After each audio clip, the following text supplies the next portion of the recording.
That morning my wife and I said our usual goodbyes. She left her second cup of tea and she followed me to the front door. She did this every day.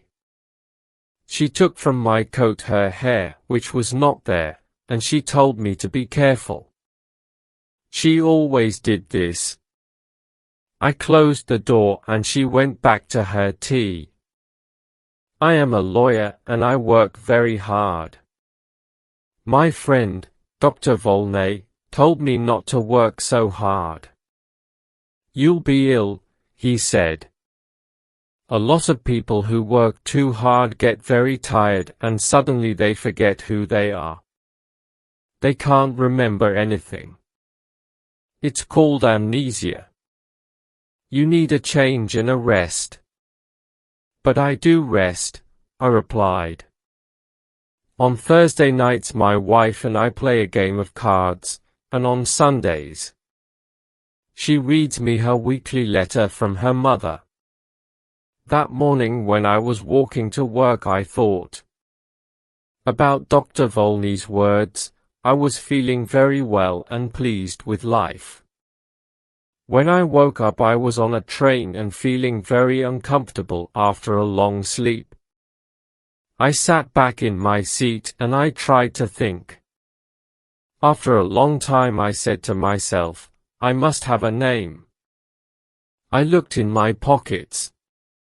No letter, no papers, nothing with my name on. But I found $3,000. I must be someone, I thought. The train was crowded with men who were all very friendly. One of them came and sat next to me. Hi, my name's R.P. Boulder, Boulder and Son from Missouri. You going to the meeting in New York? Of course. What's your name? I had to reply to him, so I said quickly, Edward Pinkhammer from Cornopolis, Kansas. He was reading a newspaper, but every few minutes he looked up from it to talk to me. I understood from his conversation that he was a dragist and he thought that I was a dragist too. Are all these men truckists? I asked. Yes, they are, he answered. Like us, they are all going to the yearly meeting in New York. After a time he held out his newspaper to me. Look at that, he said. Here's another of those men who run away and then say that they have forgotten who they are. A man gets tired of his business and his family and he wants to have a good time. He goes away somewhere and when they find him he says that he doesn't know who he is and that he can't remember anything. I took the paper and read this, Denver, June 12th. Elwyn C. Belford, an important lawyer in the town, left home 3 days ago and has not come back.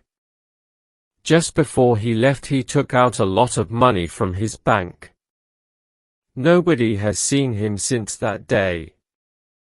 He's a quiet man who enjoys his work and is happily married, but Mr. Belford works very hard and it is possible that he has amnesia. But sometimes people do forget who they are, Mr. Boulder, I said. Oh come on, Mr. Boulder answered. It's not true, you know. These men just want something more exciting in their lives. Another woman?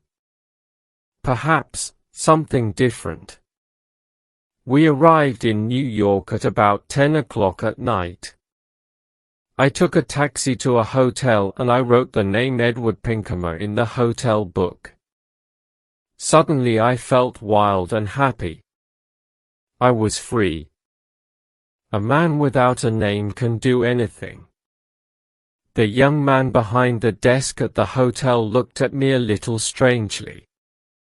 I had no suitcase. I'm here for the drugists meeting, I said. My suitcase is lost. I took out some money and gave it to him.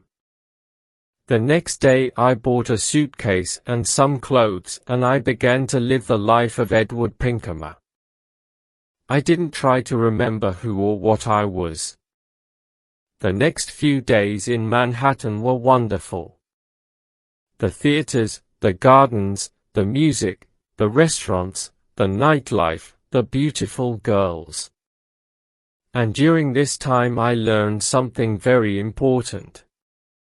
If you want to be happy, you must be free. Sometimes I went to quiet, expensive restaurants with soft music.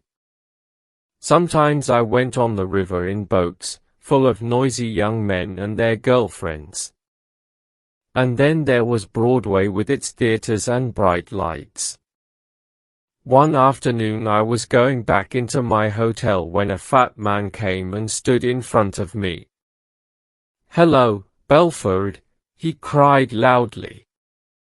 "What are you doing in New York? Is Mrs. B with you?" "I'm sorry, but you're making a mistake, sir," I said coldly. "My name is Pinkham. Please excuse me." The man moved away in surprise and I walked over to the desk. Behind me the man said something about a telephone. "Give me my bill," I said to the man behind the desk. "And bring down my suitcase in half an hour." That afternoon I moved to a quiet little hotel on Fifth Avenue. One afternoon in one of my favorite restaurants on Broadway I was going to my table when somebody pulled my arm. "Mr. Belford," a sweet voice cried. I turned quickly and saw a woman who was sitting alone. She was about 30 and she had very beautiful eyes. "How can you walk past me like that?" she said. "Didn't you know me?" I sat down at her table. Her hair was a beautiful red gold color. "Are you sure you know me?" I asked. "No," she smiled. "I never really knew you." "Well, my name is Edward Pinkham," I said. "And I'm from Kansas." "So you haven't brought Mrs. Belford with you then," she said, and she laughed. "You haven't changed much in 15 years, Elwyn." Her wonderful eyes looked carefully at my face. "No," she said quietly. "You haven't forgotten. I told you that you could never forget." "I'm sorry," I answered. "But that's the trouble. I have forgotten. I've forgotten everything." She laughed. "Did you know that I married 6 months after you did? It was in all the newspapers." She was silent for a minute. Then she looked up at me again. "Tell me one thing, Elwyn," she said softly. "Since that night, 15 years ago, can you touch, smell, or look at white roses and not think of me?" "I can only say that I don't remember any of this," I said carefully. "I'm very sorry." I tried to look away from her. She smiled and stood up to leave. Then she held out her hand to me, and I took it for a second. "Oh, yes, you remember," she said, with a sweet, unhappy smile. "Goodbye, Elwyn Belford." That night, I went to the theater. And when I returned to my hotel, a quiet man in dark clothes was waiting for me. "Mr. Pinkham," he said. "Can I speak with you for a minute? There's a room here." I followed him into a small room. A man and a woman were there. The woman was still beautiful, but her face was unhappy and tired. I liked everything about her. The man, who was about 40, came to meet me. "Belford," he said, "I'm happy to see you again. I told you that you were working too hard.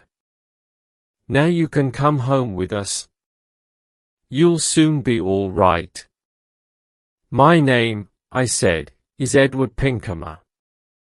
I've never seen you before in my life." The woman cried out, "Oh, Elwyn. Elwyn. I'm your wife." She put her arms around me, but I pushed them away. "Oh, Dr. Volney, what is the matter with him?" the woman cried. "Go to your run," the doctor said to her. "You'll soon be well again." The woman left, and so did the man in the dark clothes. The man, who was a doctor, turned to me and said quietly, "Listen, your name is not Edward Pinkham." "I know that," I replied. "But a man must have a name." "Why not Pinkham?" "Your name," the doctor said, "is Elwyn Belford. You are one of the best lawyers in Denver. And that woman is your wife." "She's a very fine woman," I said, after a minute. "I love the color of her hair." "She's a very good wife," the doctor replied. "When you left 2 weeks ago, she was very unhappy. Then we had a telephone call from a man who saw you in a hotel here." "I think I remember him," I said. "He called me Belford." "Excuse me, but who are you?" "I'm Bobby Volney. I've been your friend for 20 years. And your doctor for 15 years. Elwyn, try to remember." "You say you're a doctor," I said. "How can I get better? Does amnesia go slowly or suddenly?" "Sometimes slowly.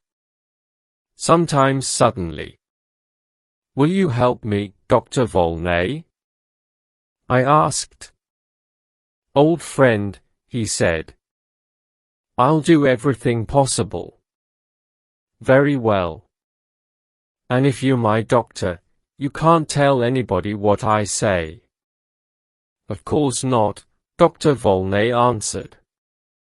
I stood up. There were some white roses on the table.